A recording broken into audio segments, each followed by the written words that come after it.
panggilan.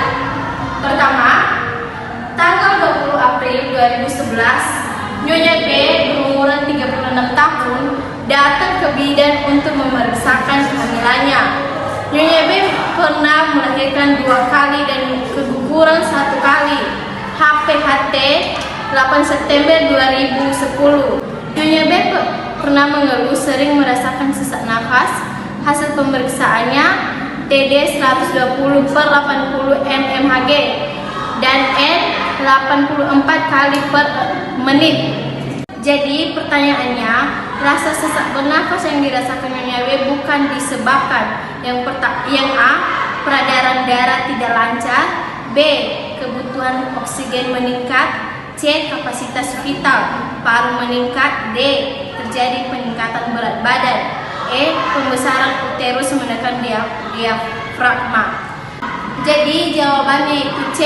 Kapasitas vital paru meningkat. Karena sekitar 80% dari total kapasitas paru atau 4,5 liter. Perlu diketahui bahwa sebagian udara tetap berada pada paru-paru seseorang setelah mengeluarkan napas. Nyonya A hamil 18 minggu datang ke puskesmas dengan keluhan kontraksi tidak teratur. Namun kontraksinya tidak dapat dirasakan atau tidak sakit. Yang dirasakan atau kontraksi yang dirasakan oleh Nyonya A adalah kontraksi rastul H, yang dimana kontraksi yang dialami oleh ibu hamil namun tidak teratur dan rasa nyeri yang dialami tidak timbul.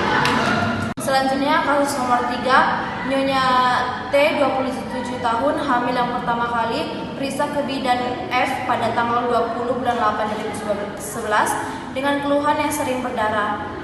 Keempat, baik T sama dengan 120/70 mmHg, nadi 80 kali per menit, pernafasan 8 kali per menit, suhu 36,8 CHPHT. Soalnya, gusi berdarah yang terjadi pada Nyonya J tersebut adalah A. Epulsi, B. Ephilis, C. Gingivitis, D. Stomatis. Jawabannya yaitu A. Epulsi. Pembahasannya, bentuk tumor atau benjolan pada gusi atau ginva secara epulsi, faktor hormonal, iritasi. Benjolan biasanya muncul pada trimester pertama kehamilan, berkembang pesat pada saat kehamilan karena peningkatan hormon estrogen dan progesteron. Nomor 4 dari kasus tersebut, soalnya adalah penyebab terjadinya pendarahan pada gusi Nyonya J adalah A. Pelebaran jaringan gusi, B. Definisi vitamin E, C. Peningkatan hormon FSH, D. Peningkatan hormon progesteron sehingga epitel gusi menebal, E. Peningkatan hormon estegoren sehingga terjadinya hipervaskularisasi. Pembahasannya, meningkatnya hormon estrogen dan progesteron pada kehamilan mempengaruhi pasukan atau aliran darah ke gusi sehingga kondisi menjadi bengkak. Di sini lain peningkatan hormon ini juga membuat pembuluh darah melebar sehingga sistem peredaran pembuluh darah meningkat. Akibatnya gusi bengkak dan cenderung menjadi muntah berdarah. Selanjutnya nomor 5 pada kasus nomor Nyonya J yang tidak disarankan untuk mengurangi keluhan gusi berdarah adalah A. Mengunduh es batu, B. Berkumur dengan air es, C. Berkumur dengan antiseptik, D. Berkumur dengan air garam. Jawabannya berkumur dengan air garam. Kenapa? Karena pada air garam memiliki kandungan larutan garam yang mampu mengubah kondisi di rongga mulut jadi kering sehingga tidak kondusif pengobatannya. Nomor 6 yaitu Nyonya K umur 23 tahun, G1 P0 A0. Pada tanggal 28 bulan 3 2011 datang ke bidan mengeluh lemas, mual, muntah serta sering buang air kecil. Menstruasi terakhir pada tanggal 29 bulan 12 2010.